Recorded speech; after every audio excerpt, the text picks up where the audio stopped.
What's up, YouTube? Mr. Llama here, and today we're going to be talking through the Poison Necromancer, one of my favorite builds in the game. It is insanely strong once you get some good gear for it, a super fun build to play, and I'm going to try and guide you guys through the skills, the stats, the gear, the mercenary, all of that stuff.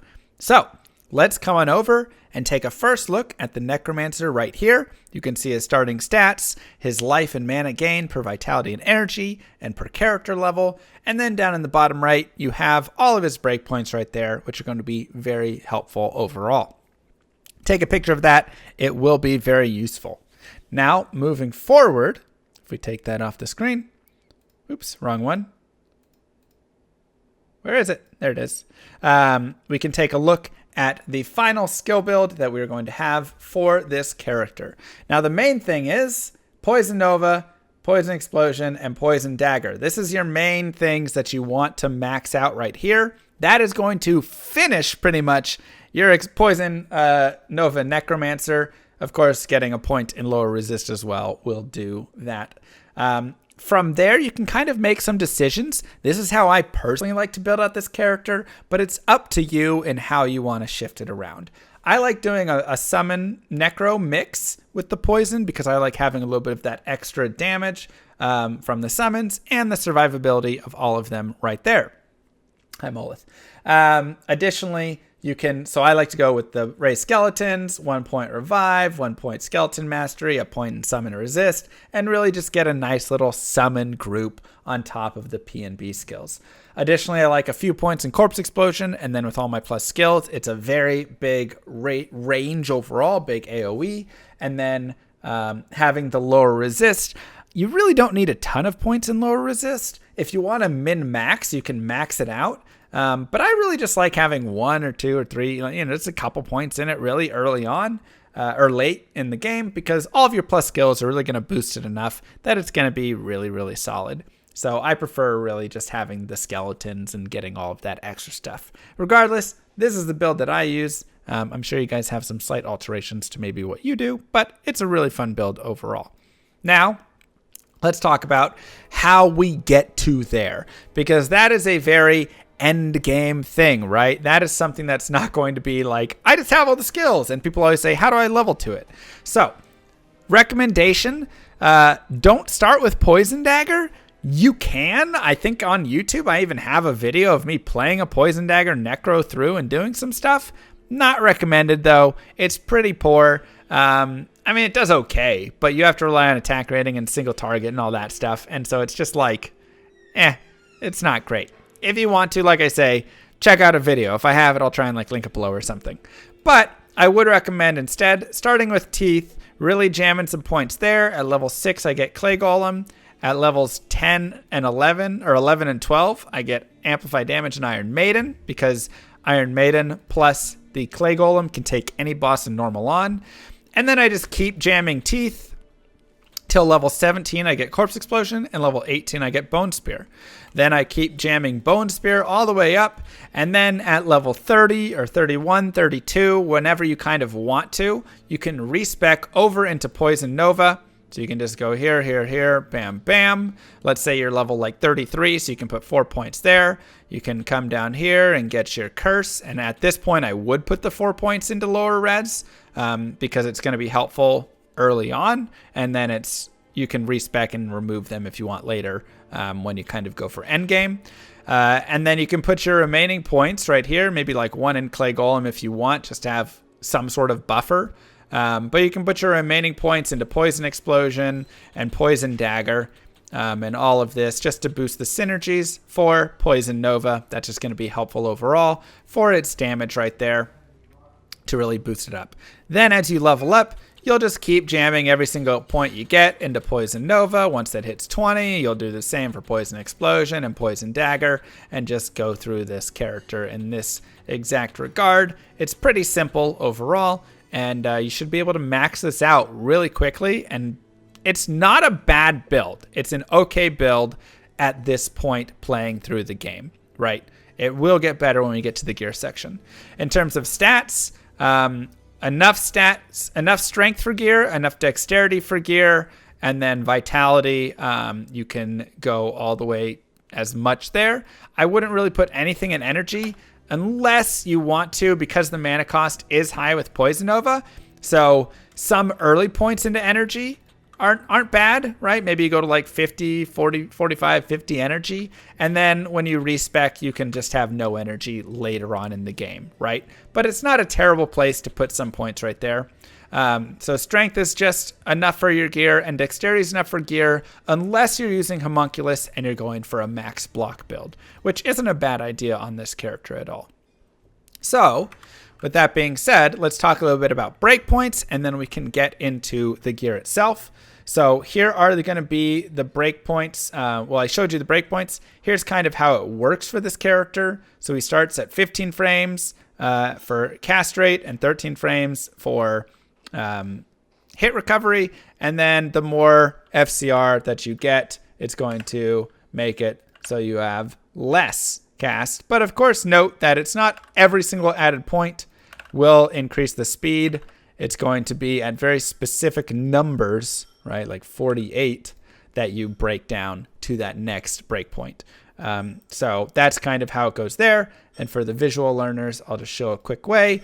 This is how frames work in Diablo 2. There's specific breakpoints, and you just want to get enough FCR to get over that breakpoint right there. Now, let's go ahead and move into the gear section, as there is a lot of stuff with gear that is going to be good to note. So the first thing is we can go ahead and just start gearing up, and then I will talk about all of the pieces and why they're so good and what you're going to want, and why I'm choosing these over something else or whatever it is. And so let's do this and do this, and we can put that guy on, we can put this on,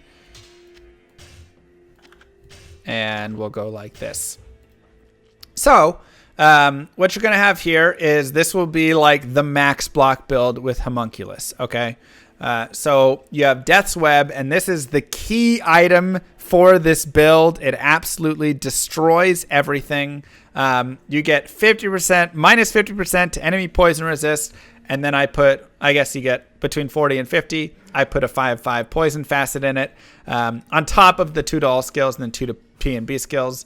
This adds so much damage by lowering their poison resist that it just makes this build go from good to one of the top farming builds in the game. Trang Owls are great. You get plus to bonus poison skill damage here on top of the FCR and cold res. I didn't have a rack. BK ring is nice. Arachnid mesh, a 10 FCR dual res ring. Once again, look for those breakpoints. See if you need that, or you can wear like another SOJ or something. Sandstorm Treks are going to be very nice on this character. You could also put War Traps on if you want to magic find a little bit. Enigma is great. Shaco is great for the plus skills. You could put a 5/5 facet in this. Mara's is great. And then I have a Homunculus here with a 5/5 for the max block, and you get all the plus skills and the added damage there as well. And then, of course, CTA and Spirit on the offhand. But a lot of times you won't have enough strength for Spirit. So going for the Lidless or Saigon Shield will be kind of the option that I would recommend a lot of times, because you're going to be generally down at this sort of like 109, even less, whatever.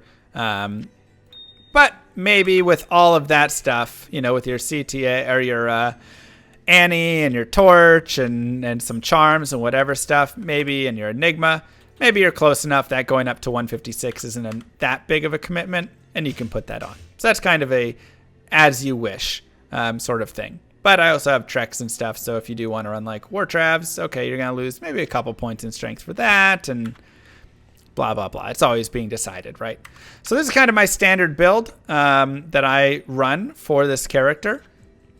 And he can crush everything on Players 8 and be amazing. We'll go play around with that. Some other options, though, right? Especially if I want to get into, like, magic finding. I can, change out any of these jewels that I have for Ist runes to help with that. I can run War Travs for sure. That's always a great little addition and change right there. I could put on I mean, I'd like to keep Trang Owls. You could put something else on right there. I'd probably prefer to like swap this out with a gold wrap or something before I put Chanseys on, because this does add a lot of damage overall. You can put Nagel rings on your fingers to help out. And then, of course, adding some charms in can be good for magic finding. In terms of some budget stuff for this character, there's a lot of things. One, just a spirit sword is a fantastic budget item. This is nice and easy. You get skills, FCR, you get the vitality and mana, all of that stuff. Super great. Additionally, Ume's Lament, plus to skills, FCR, a white wand, 3 P&B skills. Honestly, not terrible. FCR, 10 vitality, right? There's a lot of like basic things like that can help your character out. Even something like Suicide Branch. And you'll notice the trend, skills, FCR, life. We're really liking those right there. Early armors that are really good. Stealth is going to be a fantastic armor. FCR, FRW, FHR. Very good early on.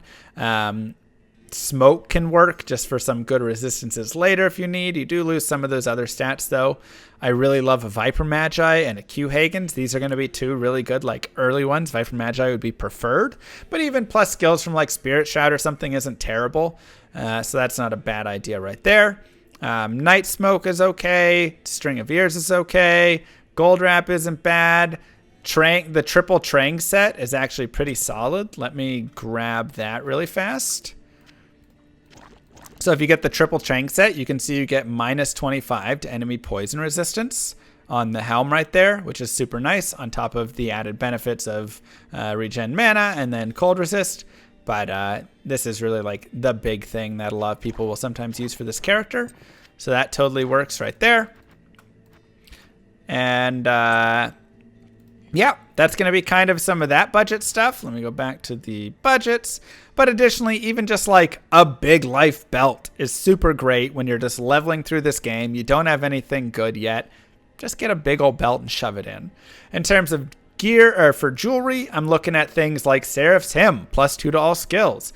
Eye of Etlich, plus 1 to all skills. High Lords, plus 1 to all skills, 35 light res. Yeah, this is generally a melee's, or a physical character's amulet. I would wear it if I had nothing else to put on. Sure, why not? For rings and stuff, I'm looking for FCR jewelry with a lot of plus fire res, cold res, light res, life, strength, dex, all of that stuff. Whatever you can get from those is always good. And like I say, that's if you can't get the SJ or BK. So I like those. Even something like Telling of Beads, plus 1 to skills, some resistances. I like it. 30 to life, 10 all res. I like it. You know what? Level 15, I would totally wear the heck out of that. That's a great little amulet. Moving on, shield-wise, Ancient's Pledge is fantastic. That's a great early starter. Rhyme is really nice because you can actually put it into a Necro Helm. So let's say you get a Necro head with plus to, Bone Spear early on. You could make a Rhyme Shield on it and use that for a little bit. So that's great. Bramble is an armor that has minus poison, so if you want to use that instead of Enigma, you can. You won't be as fast to move around, but it is very nice for that. So people enjoy Bramble a lot. Other shields, plus poison damage, excuse me. Dark Force is really nice. Bone Flame is nice. Why? Plus to skills, right? We're boosting up our skills, and that's helping us with a lot of stuff. And then anything with that, like minus enemy poison res and stuff, is just going to be even better. Helm-wise, I'd really look at things like a Lore Helm, plus the skills there. A Peasant Crown is nice. A Tarn Helm is nice. Sazabi's is kind of a underrated, unknown, plus 1 to all skills helm that's really good. But even, you know what? You just need resistances and you find Irathas. All right, we'll just make a Res Helm. Or we don't even find that, but we get a helmet that we can make 3 open sockets, shove some runes in it. There's some resistances to help our character out. In terms of gloves, you really want Trang's gloves. These are like the only glove for this character. Until you get there, Mage Fist are okay. Frostburns aren't bad. Chanseys are fine. But this is such a big piece for this character. It's a big boost to the damage. You're really going to want it. In terms of boots, Hisaris, Waterwalks, Treks, Inferno Strides, even something just chill like Natalia's Boots, dual res, faster run walk, resistance, life, faster run walk, resistance and faster run walk, right? You can see the trend on all of these boots and why all of them are going to be good for any of these characters. In terms of the Mercenary, I like running, actually not Reaper's Toll as much. I would rather run Infinity personally. And the reason is, Infinity, you say, oh, Conviction. Clearly that lowers the resistances even more of the monsters. And it does, but it doesn't actually lower poison. It lowers the top 3, Cold, Fire, and Light, but not poison.